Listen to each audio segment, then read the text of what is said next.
a todos los aquí presentes, bienvenidos. Agradecerles en nombre de la Escuela de Posgrado de Policía y de la intención investigativa que tiene la escuela, la presencia en este auditorio, donde esperamos, además de la transmisión vía streaming, que tenga especial interés lo que logremos dialogar con el señor Intendente Joffre, uno de los investigadores de pasión académicos que tiene la Policía Nacional de Colombia, y por eso muy buenos días, Joffre. Considero muy interesante esta oportunidad de poder dialogar con usted en torno a un tema tan interesante y tan válido como el que usted decidió abordar en su investigación. Hay algo que nos ocurre en Colombia, en nuestro contexto, y es que con frecuencia empezamos a escuchar palabras, expresiones que en la medida que van siendo utilizadas se empiezan a volver como parte de la jerga pública, se empiezan a volver patrimonio lingüístico y empiezan a ser utilizadas sin que sepamos nosotros en realidad exactamente de qué estamos hablando, con un agravante, que en la medida que nos vamos familiarizando con esas expresiones, también empezamos a utilizarlas en diferentes ámbitos, a veces para emitir opiniones, en otras para emitir juicios de valor, para evaluar la calidad de los servicios en determinadas circunstancias, cuando no para criticar o para ponernos un poco más pesimistas, porque por ahí andan hablando de eso. Por eso me gustaría que empezáramos este diálogo, Joffre, un poco en torno a por qué ustedes decidieron ponerse a estudiar esta expresión tan común, pero tan desconocida para todos nosotros, de las fronteras imaginarias, y por qué le pusieron ese título a su investigación. Bueno, Coronel, muchas gracias, buenos días para todos y todas. El título, lo que sucede es que los ciudadanos deben tener en cuenta que los ciudadanos y nosotros, las personas que hacemos parte de las instituciones del Estado, debemos tener en cuenta que el conjunto de atributos de situaciones que ocurren en la calle es importante colocarle un nombre. O se lo colocan los ciudadanos, o se lo colocamos nosotros, los integrantes digamos en este caso de la fuerza pública, o se lo coloca un periodista, o se lo coloca un investigador. Pero hay que darle un nombre al conjunto de atributos de lo que está ocurriendo en la calle, para que sepamos de qué estamos hablando. En este caso los ciudadanos, parece ser, otros dicen que fueron los periodistas, le colocaron el nombre de frontera invisible a un conjunto de atributos que, si bien ese nombre el conjunto de atributos no es conocido por todos, no saber de ese conjunto de atributos en el territorio es peligroso. Esto tiene como resultado la muerte, así de sencillo. Si usted no entiende qué es una frontera invisible en el lenguaje popular, pues sencillamente detrás de esto es desconocer las reglas que hay en el territorio. La escuela de posgrados lo que quiso fue colocarle el mismo nombre a la investigación, el mismo nombre con el que los ciudadanos lo reconocen. ¿Para qué? Para poder tener acceso a los datos que los ciudadanos tienen empíricamente, los datos subjetivos que los ciudadanos tienen sobre este problema que los afecta. Qué interesante. Ustedes vieron eso como problema que bien puede ser objeto de una y de seguramente muchas investigaciones basadas en sus hallazgos. ¿Qué metodología utilizaron ustedes para abordar por lo menos esa comprensión, no solo del término, sino que seguramente por la investigación tenían que ir mucho más allá? Claro, coronel, el tema de fronteras invisibles generalmente la gente lo asocia a pandillas. Nosotros entramos con la misma lógica de las personas. Creemos que esto es un problema de pandillas. Cuando hicimos la consulta del estado del arte nos dimos cuenta que se han hecho investigaciones sobre el tema de las fronteras invisibles con otros nombres probablemente, pero asociándolo a pandillas. Control territorial es otra palabra que se utiliza allí. Estas investigaciones se han orientado más en perspectiva de economía política, más en perspectiva desde la perspectiva de la psicología, de los sociólogos. Nosotros quisimos abordarlo desde las ciencias políticas. Y esto nos fue marcando cómo era que íbamos a hacer la lectura del territorio. Nosotros utilizamos dos modelos de análisis. Un modelo de análisis empírico y un modelo de análisis teórico. Para poder hacer la interpretación con el modelo de análisis teórico se requería construir un modelo de análisis empírico primero. Y ahí es donde venimos nosotros, por ahí tenemos la gran oportunidad en la calle de ir construyendo esto con los ciudadanos. Entonces utilizamos como marco teórico la teoría del sistema político de David Easton, y como marco metodológico utilizamos los tipos ideales de Max Weber. O sea, lo que queríamos era hacer una reconstrucción intersubjetiva y no solamente una reconstrucción a partir de lo que nosotros los policías podíamos entender. Esto lo pone todavía mucho más interesante. Estamos hablando de un policía porque el título nos plantea que es una aproximación desde lo policial. De pronto, para quienes nos acompañan en la transmisión y aquí en el auditorio, normalmente la policía se asume como el hombre de verde, el hombre uniformado, pero el concepto de policía es superior e involucra a todos los responsables de la administración pública y también algunos niveles de participación ciudadana. Pero esta vez, según escucho el planteamiento, es una investigación que inicia como parte de la inserción del policía uniformado en el territorio. Allí hubo barreras de la comunicación. ¿Cómo se logra, o qué beneficios o qué contras tiene que un policía que la gente está acostumbrado a verlo en otros roles, de repente llegue a convocar el interés público en el marco de una investigación? ¿Cómo opera esa metodología cuando es el policía quien la ejecuta? Bien, coronel, efectivamente, esta investigación, como tocaba hacer una construcción de un modelo de análisis empírico primero, es como si los que están aquí en el salón les dijéramos, hagan un dibujo de lo que ven. Entonces usted de lo que ve va armando el dibujo, va dándole unos atributos a ese dibujo. Eso fue lo primero que nos tocó hacer a nosotros. Pero el detalle es que eso lo teníamos que hacer, teníamos que tomar una decisión, o lo hacíamos de civil, traje de civil, y en clave de decirle a la gente que nosotros estábamos haciendo otro trabajo, es decir, algo así como tener una cubierta, o nosotros le íbamos a decir a la comunidad que estábamos allí para comprender un problema que nos afectaba a todo y que lo íbamos a hacer como policías. Esto ha tenido varias recriminaciones por parte de algunas personas que no han conocido directamente lo que hemos hecho. Pero la clave, ¿cuál fue? Haberle declarado a los ciudadanos que interactuaron con nosotros y que aún interactúan, que nosotros éramos policías. Hubo unos momentos que por motivos de seguridad íbamos en traje de civil, pero le decíamos a la gente, nosotros somos policías, nos identificábamos. Actuábamos con las patrullas del cuadrante, con las patrullas de prevención y educación ciudadana PRESI.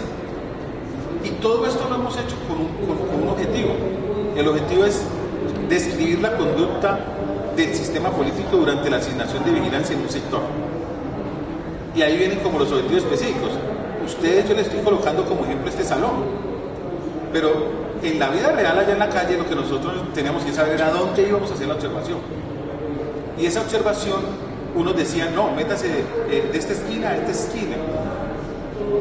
Nos tocó entender ya sobre la investigación que la calle hoy está dividida en sectores, especialmente en Cali, donde hicimos el estudio, está dividida en sectores.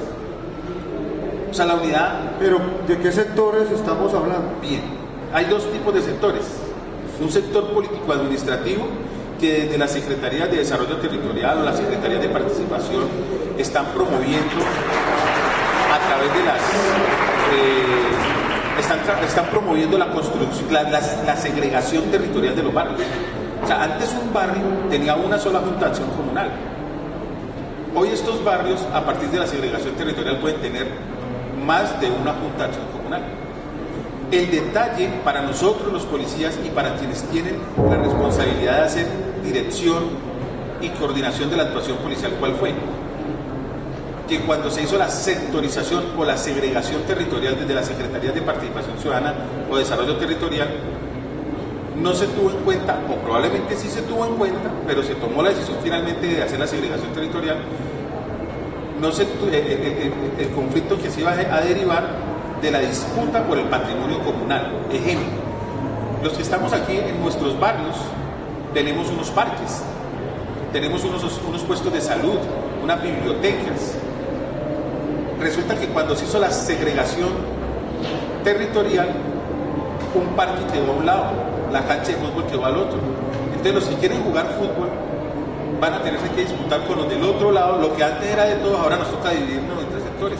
Pero esa disputa que usted plantea es una disputa pacífica, es una disputa amigable en principio, o nos estaríamos ya refiriendo a una disputa en el marco de lo que ha sido construido jurídica y legalmente, políticamente.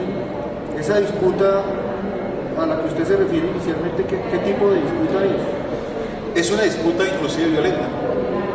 Entonces, lo que antes era un grupo de muchachos que hacíamos parte de un equipo de fútbol y que íbamos de este lado a jugar al lado de allá con los otros amigos de nosotros, ahora empezamos a ver confrontaciones entre ellos, los de allá y los de acá. Para nosotros en el barrio son los de allá y los de acá. Para los policías y para otras personas puede ser la pandilla de allá y la pandilla de acá. Usted ha utilizado una palabra que ya nos empieza a mostrar otro panorama. Uno entendería que la frontera tiene que ver con un asunto delincuencial, como exclusivamente, o como con una presencia muy activa de ciertas manifestaciones criminales. Pero con el planteamiento que usted hace de un asunto de vecinos, que termina siendo un conflicto, podríamos decir que un primer criterio de valoración de la frontera es que no tiene precisamente que ver con asuntos criminales exclusivamente.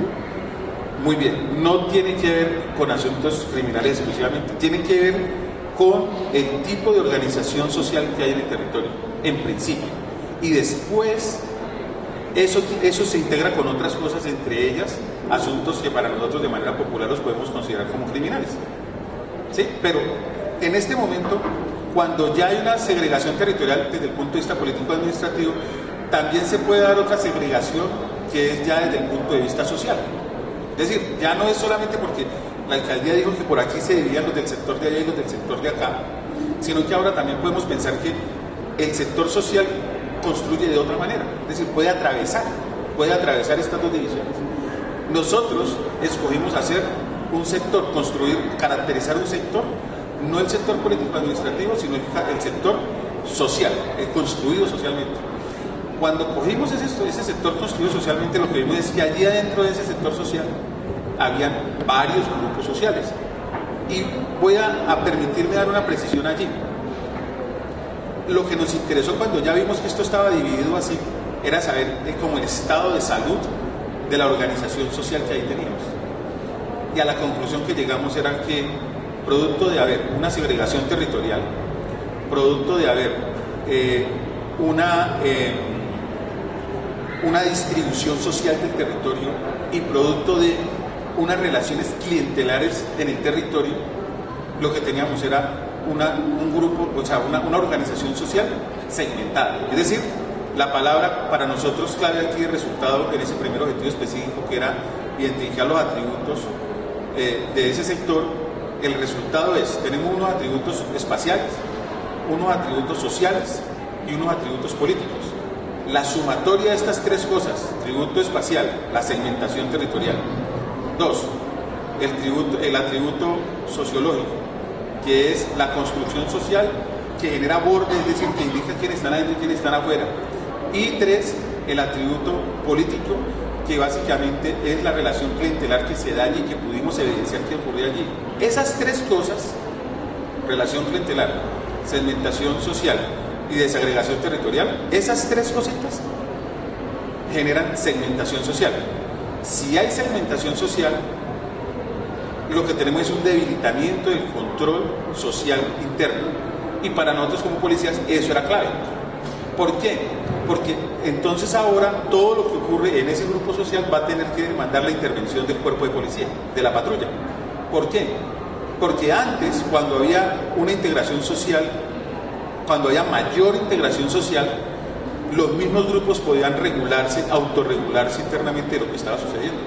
Ahora no, como hay una segmentación social, tenemos bajos instrumentos y mecanismos de control social interno, y demanda entonces mayor intervención de los mecanismos de control social externos. Y dentro de los mecanismos de control social externo lo pasamos al objetivo 2 de la investigación, y era, oiga, ¿y cuáles mecanismos de control social externo controlan el territorio? Antes de que usted continúe, yo quisiera seguir alimentando el concepto desde la concepción popular, un tanto. O sea que con esos tres referentes que usted plantea, uno podría asumir que las fronteras están en todas partes y no es inicialmente un asunto de lugares que tengan mayor o menor exclusión social, mayor o menor pobreza, sino que hasta ahora podríamos asumir que entonces ese asunto de fragmentación está presente de alguna manera en todo lugar donde haya cierta densidad poblacional. Administración pública es una parte de la ciudad. Bien, coronel. El tema de la fragmentación social, a eso hay que ponerle, ese es bombillo rojo. Porque si nosotros no estamos, o sea, si para el cuerpo de policía y para el gobierno, como quien tiene la responsabilidad de dirigir y coordinar la función policial, si no le ponemos cuidado a la fragmentación o segmentación social, pues ahí ya tenemos una primera vulnerabilidad. Esto está ocurriendo en varios sectores, nosotros lo estamos haciendo como un estudio de caso particular. ¿Por qué vulnerabilidad? Disculpen, ¿por qué vulnerabilidad? Muy bien, por quien procura de mantener un control, un orden interno del territorio, la segmentación social está en contra del orden interno. La segmentación social, lo que hay es individualidades en el territorio. Si los policías lo que estamos buscando es comunidad, el gobierno lo que está buscando es comunidad. ¿Sí? Entonces esto puede estar ocurriendo en varios sectores, donde mayor cohesión pueda existir, va a ser más favorable para que el gobierno pueda desarrollar la función policial. Y por esta misma vía entonces, lo que yo le decía, ¿cuáles mecanismos de control social externo entonces encontramos? Y eso es el objetivo específico número 2. Lo que encontramos fue que había entonces vigilancia pública, nosotros los policías. En este caso particular, estoy haciendo referencia al cuerpo de policía para enfrentar los fenómenos de delincuencia y violencia. 2. Vigilancia privada. 3. Vigilancia vecinal. Y 4. Protección violenta o protección racket, como le llaman algunos. Esta cuarta, protección violenta, fue la que nos llamó la atención en este objetivo específico 2. Y la interacción de las cuatro, es decir, de los cuatro esquemas de vigilancia que encontramos en el territorio, eso nos llamó la atención. Cómo se integraban, cómo se articulaban, cómo operaban en el territorio. Y ahí nos dimos cuenta de un hallazgo interesante, y era que estos 4 esquemas de vigilancia se concentran donde hay mayores recursos estratégicos en el sector. Entonces, ya tenemos el sector que es la división, ahora dónde están los recursos estratégicos, y hay una relación entre la ubicación de los recursos estratégicos del sector y la concentración de los esquemas de vigilancia. Luego, lo que encontramos aquí, que para nosotros es interesante, es que nosotros no somos los únicos que hacemos vigilancia en el territorio, 1, y 2, que es lo más grave aquí, es que los que están haciendo protección violenta o protección racket, ellos lo que están generando es regulación privada de la conducta social. Es como si ustedes salieran a la calle y no hubiese un policía, y no hubiese un vigilante privado, y no hubiese un ciudadano, porque los tres tienen en común que van a cumplir las leyes del Estado colombiano, sino que hay un privado violento con intereses particulares que le va a decir a usted cómo comportarse en la calle. Ahí hay algo que me preocupa especialmente. Estamos hablando de 4 vigilancias. 4 esquemas de vigilancia. ¿Esas 4 vigilancias comparten propósito? ¿O de alguna manera en la demanda de la organización social habría un propósito compartido que en algún momento las hace llegar ahí a todas 4? Lo que está en tensión ahí, mi coronel, es el interés público o el interés privado. Entonces, eventualmente, dependiendo de las características del territorio, los esquemas, especialmente los que son vigilancia pública, vigilancia vecinal y vigilancia privada, pueden compartir eventualmente un interés público, pero protección racket o protección violenta no busca un interés necesariamente público, busca un interés privado necesariamente. Entonces ahí nos lleva al objetivo 3, y era saber, oye, cuál es la conducta entonces del sistema, cómo está comportando durante la asignación de vigilancia el sistema político, y la respuesta es que hay una autoridad privada institucionalizada y sin autorización del gobierno prestando vigilancia en la calle. O sea, vuelvo y digo, objetivo 3, resultado, hay una autoridad privada institucionalizada y sin autorización del gobierno para desarrollar vigilancia, y esa vigilancia está orientada entonces a regular la conducta social. Y cuando se está hablando de regular la conducta social no estamos hablando de nada menos que un ejercicio en oposición a la función pública, a la función policial, perdón. Un ejercicio de regulación privada en oposición a la función policial. Esta regulación privada lo que está haciendo es restringir el ejercicio de derechos y libertades públicas. Lo restringe, pero también restringe el acceso a bienes y servicios públicos. Y coge los derechos y libertades públicas, bienes y servicios públicos, los adecua para los intereses privados por los cuales se justifica su presencia en el territorio. Estamos hablando en la parte inicial que las fronteras, la fragmentación de la ciudad, obedece a unos procesos lógicos, políticos, jurídicos, sociales, y que de alguna manera allí se han insertado las vigilancias. Pero en esa medida podríamos asumir que la presencia de factores negativos, de factores ilegítimos, de intereses particulares en ese escenario territorial podrían estar generando nuevas lógicas sociales, nuevos órdenes sociales condicionados por los intereses particulares. Si hay pluralidad de vigilancia, hay pluralidad de órdenes. Si hay pluralidad de vigilancia, hay pluralidad de órdenes. Y así nos lleva a la conclusión de la investigación. A la conclusión que estamos llegando es... Antes de su conclusión, a mí me preocuparía mucho que si eso se está generando y si el Estado también en parte de su gobierno, de su aprendizaje, había hecho una adecuación a esas lógicas sociales que igual tenían participación, gobernabilidad, que igual demandaban servicios, el asunto político necesariamente seguramente exige unos modelos de comunicación, de respuestas políticas, de inversión, de una cantidad de expresiones del gobierno, de lo público, en lo local, y de respuestas públicas hacia ese gobierno. Pero si eso se está dando en el marco de lo que por ahí damos en llamar, ahora sí me preocupa usar esa expresión, de lo que por ahí damos en llamar fronteras invisibles, eso estaría deslegitimando o de alguna manera sacando progresivamente de esos contextos a la institucionalidad. Bien, dos comentarios. Uno, ¿qué es una frontera entonces imaginaria para nosotros en esta investigación? Para ver si nos da miedo o no nos da miedo utilizarlo. Es que el problema no es utilizarlo, el problema es saber que existe.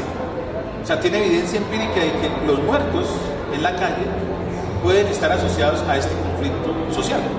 Frontera imaginaria como un conflicto social. Pero esa definición que le vamos a colocar en la siguiente es: frontera imaginaria es un sector social, es un sector construido socialmente, en donde se da la disputa, en donde se da vigilancia y se disputa el control de los recursos estratégicos. En esa medida el control deja de ser territorial y empieza a adentrarse en otros... Es que yo creo que aquí la expresión control territorial en esta investigación nosotros tratamos de, digamos, de mantenerlo un poquito como a raya, y mejor hablamos del control de recursos estratégicos. ¿Qué hablamos cuando hablamos de control de recursos estratégicos? Para que ustedes nos entiendan de qué estamos hablando, es controlar el equipamiento urbano que hay en el territorio, controlarle y usarlo, o sea, es controlar y usar en beneficio particular el equipamiento urbano, la infraestructura física. Es controlar en el territorio la representación política como son las juntas de acción comunal, y por esta vía instrumentalizar los presupuestos, por ejemplo, en la vida real, los presupuestos participativos de la ley 715.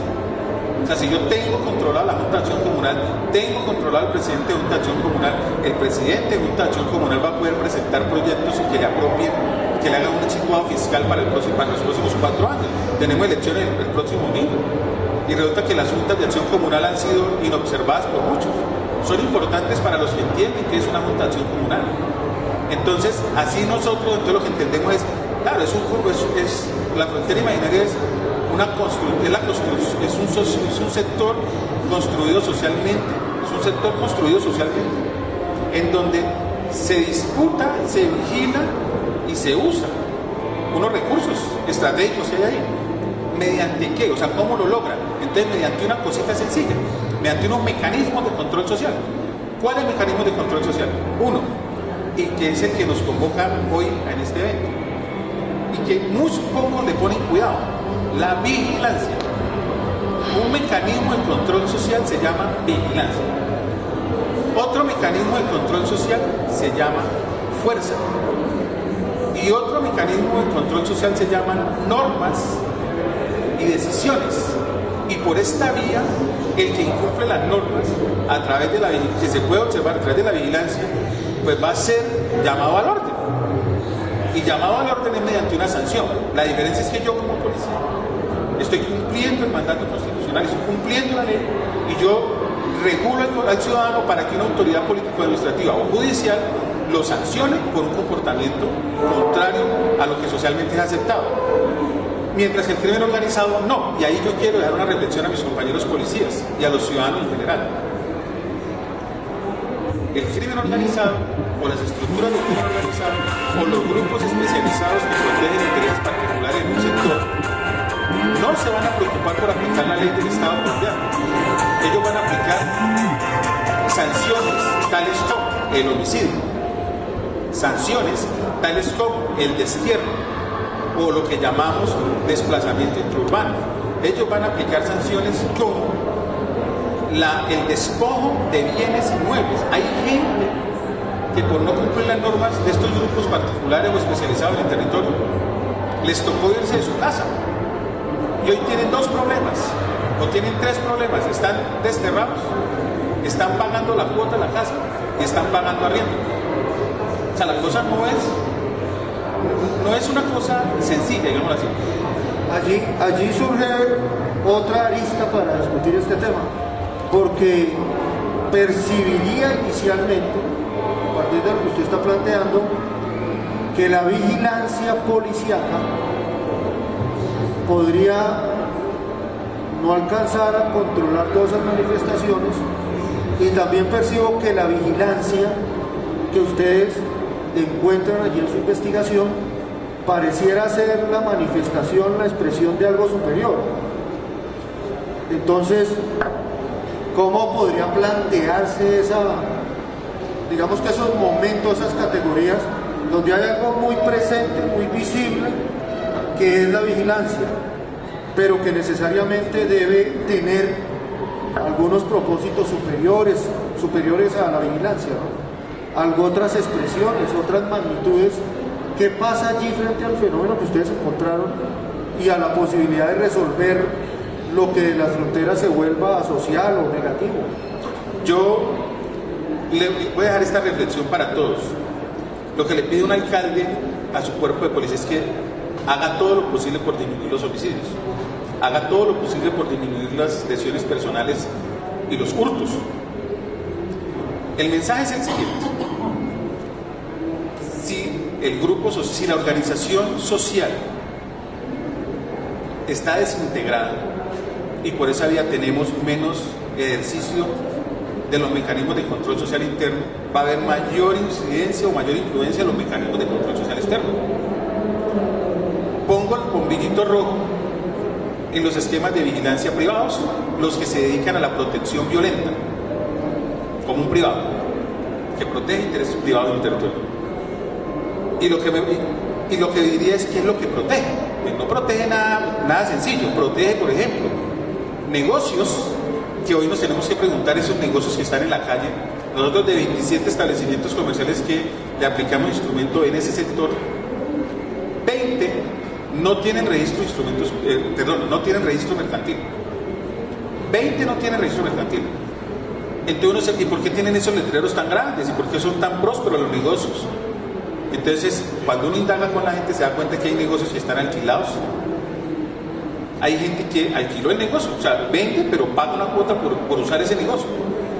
Hay negocios que están siendo pagados en estos momentos, o sea, digamos que fueron vendidos y lo están pagando por cuotas. Y hay negocios que sí tocaría recurrir a la investigación criminal para saber de quién son. Entonces, en el territorio sale la plata. El control, el monopolio de la cerveza, el monopolio de los aceites, el monopolio de las droguerías, el monopolio de los expendios de carne. Entonces, en ese orden de ideas, yo cerraría mi intervención diciendo lo siguiente. Estamos frente a un riesgo. No le voy a colocar apellido al riesgo, pero el riesgo está así. Regulación privada de la conducta social. Ese es el riesgo. ¿Cuál es la vulnerabilidad? La desintegración social. ¿Cuál es la amenaza? ¿Cuál es la amenaza? La autoridad privada institucionalizada y sin autorización del gobierno que hace vigilancia en el territorio. ¿Y cuál es la capacidad que definitivamente tenemos para poder enfrentar esto hoy? La función policial dirigida y coordinada por la autoridad político-administrativa. Ahí están tres elementos de un riesgo. Tres elementos de un riesgo. La vulnerabilidad, la amenaza y la capacidad. Entonces, los homicidios son apenas una expresión del poder de sanción que tienen algunos actores privados vinculados con organizaciones criminales, probablemente, que tienen la capacidad de sancionar a los ciudadanos en el espacio público.